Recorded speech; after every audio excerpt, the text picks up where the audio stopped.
जी शुक्रिया। सबसे पहले हमारे भक्तों को बताइए पिंडदान विधि क्या है। जी जरूर। पिंडदान को एक अनुष्ठान माना जाता है जो मृतक को शांति प्रदान करता है और आत्मा को पुनर्जन्म के चक्र से मुक्त करने में मदद करता है। पिंडदान से भक्तों की पितृ की आत्माएं तृप्त होती है। प्रार्थनाएं और मंत्रों के अलावा अनुष्ठान में एक पुजारी या परिवार के सदस्य को स्वर्गीय को पिंड भेंट करना शामिल होगा। यह विधि कैसे होती है? आमतौर पर स्वर्गीय आत्माओं का प्रतिनिधित्व करने के लिए घी, दूध, तिल और शहद जैसे अन्य पवित्र पदार्थों के साथ मिश्रित चावल की गोलियां चढ़ाना शामिल होता है, जिसकी पिंड के स्वरूप में पूजा होती है। अनुष्ठान आमतौर पर सबसे बड़े बेटे या परिवार के किसी अन्य पुरुष सदस्य द्वारा किया जाता है। सबसे पहले भक्तों के नाम पर संकल्प लिया जाता है, फिर भक्तों द्वारा चावल के गोले का निर्माण किया जाता है और फिर पंडित जी मंत्रोच्चार और प्रार्थना के साथ उस चावल के गोले को भक्त के पितृ को अर्पित करते हैं। अंत में भक्तों के पूर्वजों को पिंडदान किया जाता है और अनुष्ठान पूरा किया जाता है। पूजा के एक भाग के रूप में जरूरतमंदों को भोजन, कपड़े या धन दान करना भी आम है। पिंडदान विधि से क्या लाभ होता है? इससे परिवार के बाकी सदस्यों को भी लाभ मिलता है। ऐसा माना जाता है कि पिंडदान करने से पूर्वजों की तरफ से सुरक्षा और आशीर्वाद मिलता है।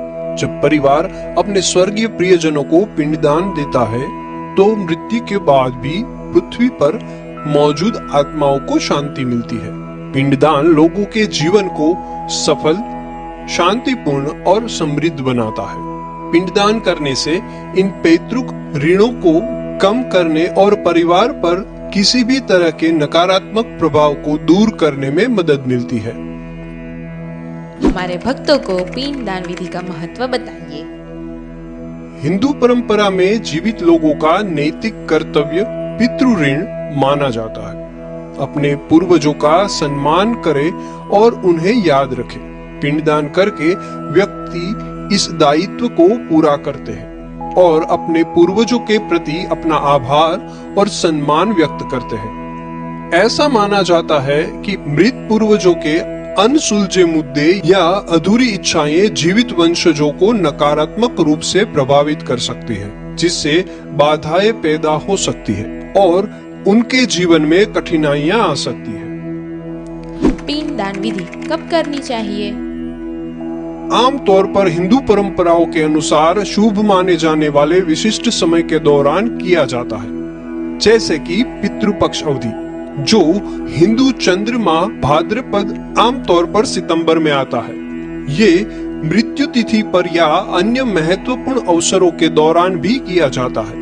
यह अवधि वर्ष के किसी भी दिन मुहूर्त के अनुसार भी की जा सकती है। इस विधि में तकरीबन कितना समय लग सकता है? पिंडदान विधि में लगभग 1 घंटे का समय लगता है। यह विधि हम किन किन जगहों पर करवा सकते हैं?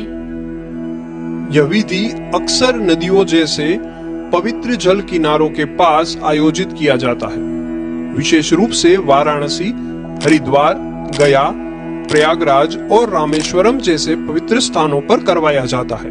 हालांकि इसे घर पर या मंदिरों में भी किया जा सकता है। हमारे भक्तों को पिंडदान विधि से जुड़ी जानकारी देने के लिए आपका शुक्रिया। धन्यवाद।